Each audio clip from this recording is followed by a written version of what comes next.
This is GNN. Hi, I'm Cheryl Gallant, your Conservative Member of Parliament for the glorious riding of Renfrew-Nipissing-Pembroke. Welcome to a special noon edition of the Gallant Night News Live. Thank you for joining me on the last show of the spring session for Parliament. As always, if you have any questions, please leave them in the comment section, and if we have time at the end, I'll try to answer a few. But first, the news.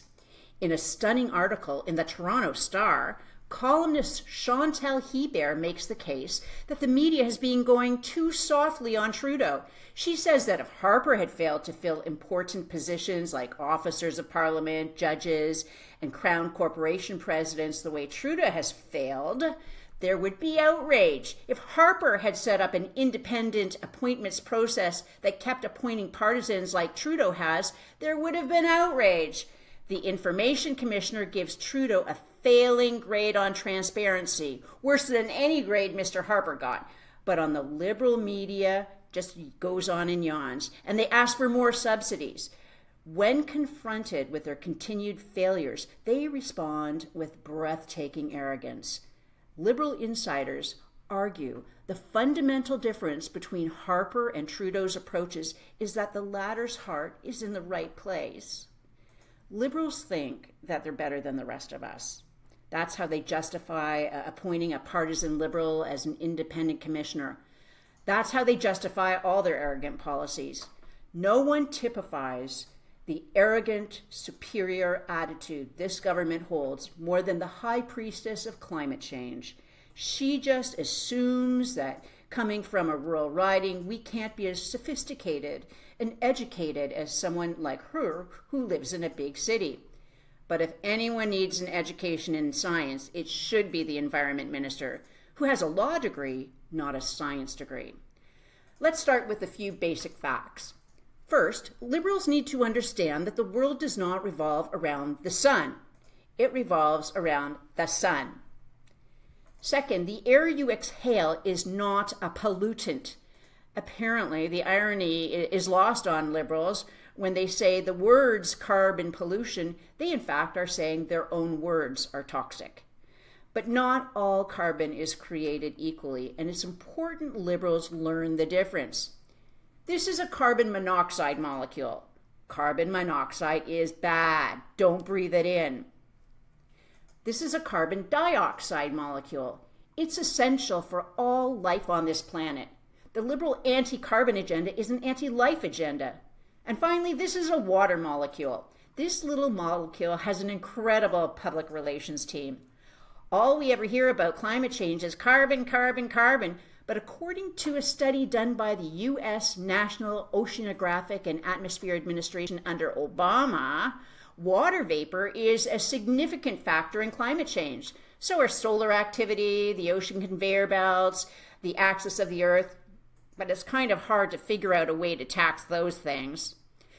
You'll never hear that on the CBC, but we'll post the link in the comments so you can see the study for yourself. With ELF, arrogant Liberal fever, taking over Ottawa, the pace in Parliament has ramped up. Here are the top 5 things you need to know from Parliament this week. Number 1, remember when Justin Trudeau promised he would never bring back the long gun registry? I certainly do, and so do all law-abiding firearms owners. But we all knew better than to trust a Liberal when it comes to protecting the rights of firearms owners. And as it turns out, we were right. Last week, Trudeau introduced a bill to give the Quebec long gun registry data to Quebec. Now, this raises an interesting point. Beyond the reintroduction of the long gun registry, the RCMP has stated they deleted all the long gun registry data, including Quebec's. But now the Liberals are saying we still have a full copy of Quebec's data. So that begs the question, has the RCMP forgotten to delete other data as well? You can find out more about that and more on my Facebook page, including an in-depth interview with Canadian Shooting Sports Association President Tony Bernardo. Number 2, It was the last sitting week of the House of Commons before parliamentarians started to return to their constituencies for the summer. Now, it's no secret that Trudeau's government has been unproductive in getting bills passed, but this week a news story showed that his government has been half as productive as Stephen Harper's. This, despite Trudeau forcing Parliament to sit every night till midnight since the beginning of June with the hopes of saving his disastrous Liberal record. From my point of view, that's not necessarily a bad thing. Less productivity from Trudeau means less time we'll have to spend correcting his mistakes in 2019. Number 3, it came out last week that Trudeau is planning to scrap the public registry for high-risk sex offenders, initiated by our Conservative government. This registry allows any member of the public to see who is a registered sex offender and where they live to help protect their children. Canadians deserve to know if a convicted sexual predator lives in their neighborhood. Number 4, cash for access is back, and the Liberals are once again open for business. Despite Trudeau's claims that he brought in new rules to regulate cash for access, they do nothing of the sort. Rich business owners can still buy their way into private time with the PM. Publicly posting dates, times, and attendees will not stop this. If Trudeau was serious about stopping cash for access, he would ban them outright or have the personal ethics to just stop holding them altogether. But Trudeau doesn't see rich people buying his time as a problem. Just like his government didn't see a problem fast-tracking the approval for the Chinese takeover of a major Canadian defense company. Cash for access is what lets deals like that go ahead. While the Liberals call them donations to the party, the rest of us have a different name for them. And finally, number 5, another case of Trudeau's hyper-partisanship was on display this week with the defeat of Winslow. Winslow is named after RCMP Constable David Wynne, who was shot and killed in January 2015, attempting to arrest a man out on bail. It turns out the man had a lengthy criminal record and was granted bail because criminal records are not considered when setting bail. Wynne's law sought to fix this loophole. This Conservative private members bill passed the House at second reading thanks to a backbench revolt by Liberal MPs. Despite his promise of openness and free votes, Trudeau clamped down on his caucus and made them defeat Wynne's law this week. Worst of all, it was defeated while the widow of Constable Wynne watched in the House of Commons gallery. And that's what you need to know from Parliament this week.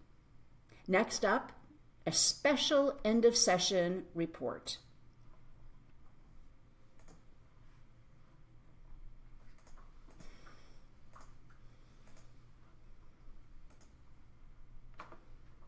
Hi, and we see June from Pembroke's tuning in. This week, the Liberals forced through changes to the rules around Parliament. Now, changing the rules around Parliament is usually only interesting to academics and journalists, but that's because, until now, changes to the rules were almost always made with all-party agreement. The Liberals' decision to unilaterally change the rules is intended for one purpose: to make life easier for Trudeau. You see, Trudeau is having a really hard time getting his bills through Parliament. Debate is taking too much time away from his planning his next spontaneous photobomb. Who knew being Prime Minister would be this complicated? Sadly, when the Prime Minister tries to cut off debate, he's trying to cut off your voice. And that's the point. Parliament is your voice. And I don't just mean that in the symbolic way that members of Parliament represent you personally. Over the years, I've had the great pleasure to invite many constituents to attend committees. They provide evidence and answer MPs' questions. Parliament is how Canadians can hold their government to account. Just think of the simple paper petition. You have the power right now to petition the government and demand a response. Most Canadians don't know this, but all it takes to get a petition before Parliament is 25 signatures in the proper format. If you can get 25 signatures on a single piece of paper and have an MP present it, the Government of Canada, on behalf of Her Majesty Queen Elizabeth II, must respond to your petition within 45 days. And that's just one example of the power you hold, our parliamentary democracy. When Trudeau seeks to make unilateral changes, he seeks to limit your power. Fortunately, we live in exciting times, and for the first time in Canadian history, we have a major party leader who is also a Speaker of the House of Commons. We've never had a future Prime Minister with this kind of knowledge and passion for Parliament. Andrew Scheer knows how important it was to reach an all-party consensus when changing the rules in Parliament. As Speaker, he worked with all the parties and tried to bring people together. With Trudeau cementing his legacy as the most partisan Prime Minister we've ever had, it's refreshing to know our next Prime Minister won't be so ideologically close-minded as these Liberals. Trudeau will play his divisive partisan games in the House. Trudeau will continue to use motions like M103 to wedge divisions between Canadians. The Liberals will work hand in glove with the CBC, trying to trap Andrew. But despite their attempts to discredit our leader, I am confident Canadians will see through the Liberal spin. And I'm certain that in 2019, Canadians will entrust our party with a new, strong, stable, national conservative majority government. And more importantly, I'm certain Andrew Scheer will make your voice matter again.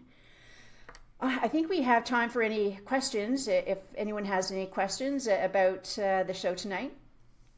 If not, please feel free to leave them in the comments section below, and don't forget to like and then share this video with your friends. Live from Ottawa, this is Cheryl Gallant wishing you a great summer. This is GNN.